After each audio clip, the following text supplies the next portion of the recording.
Hello and welcome to The Exchange. I'm Diane Buckner.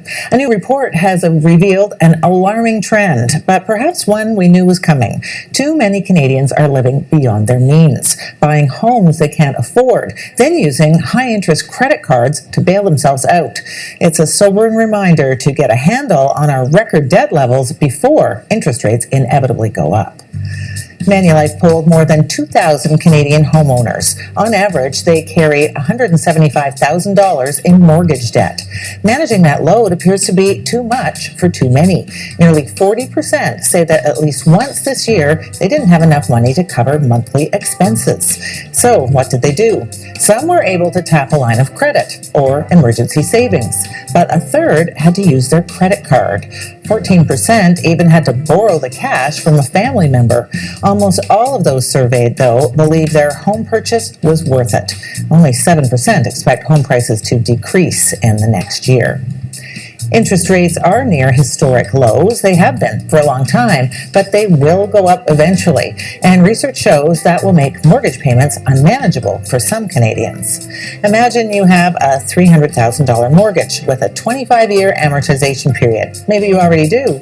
Your mortgage rate goes up 3 percentage points, as BMO recently pitched that scenario to 1,000 Canadians. It showed that nearly 1 in 6 of them say they couldn't handle the $500 increase in their monthly mortgage payments.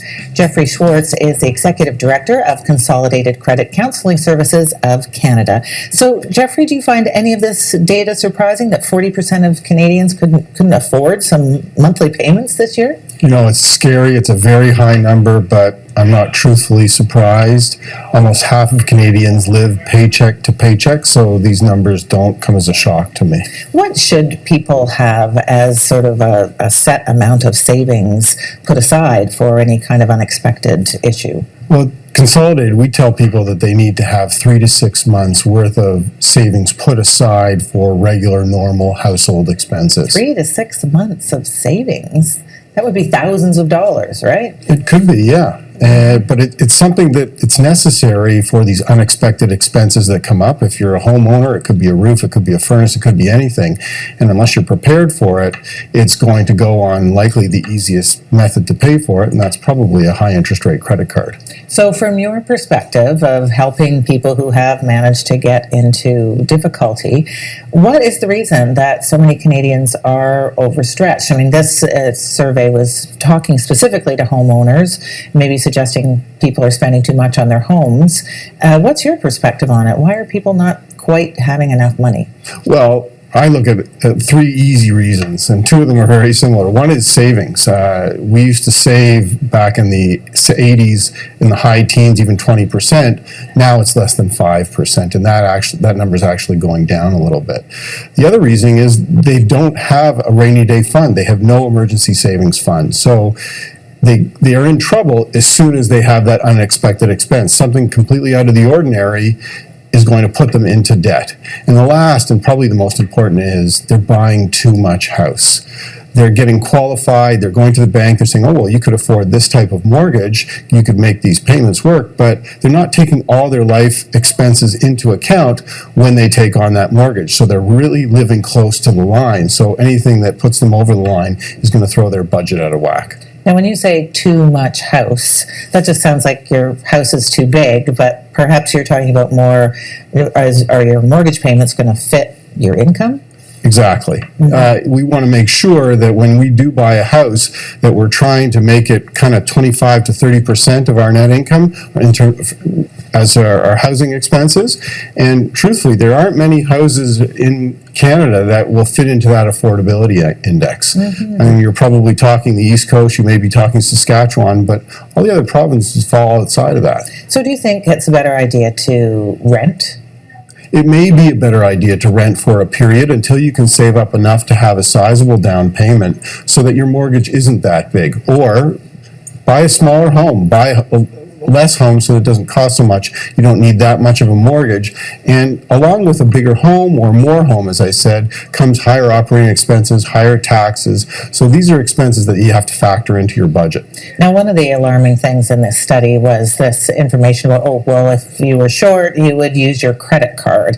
And of course, I think most people have heard that that is the absolute worst type of place to carry any kind of a debt because of the interest rates and so forth. But is there ever actually a good time to be using a credit card, apart from, trying to build up points in your loyalty program? Is there like a time in terms of budget sense that it would make sense to pay by credit card? Well, I think credit cards aren't necessarily a bad thing. They do take a bad rap, but reality is if you can manage it and you can pay it off every month, there are a lot of good things that come from it. If you're building your credit profile, you're increasing your score, you're going to be able to get lower interest rates on certain things. So that's probably going to help you. So in that case, it's not a bad idea to use a credit card. But reality is a lot of people don't manage it and are carrying balances from month to month, and that's just adding to the cost of the items that they're buying. Now, when you are counseling people who have gotten into difficulty with debt and you're looking at their financial profile, what is the most common mistake that people are making with their finances? Where are they spending money that perhaps they really shouldn't be and maybe even don't need to? Well, I want to go back to this report for a second because ultimately it's kind of tipping the balances for many people. So it starts with their home, and if they're spending too much on their living expenses, spending too much on their housing, that kind of has a domino effect on everything else. So they want to make sure that they have the roof over their head, so they're going to pay their mortgage first, and that probably comes out of their account on its own anyways. But then that leaves them with less, and they do need to spend on other things throughout the month. And ultimately, that may end up putting things on credit cards.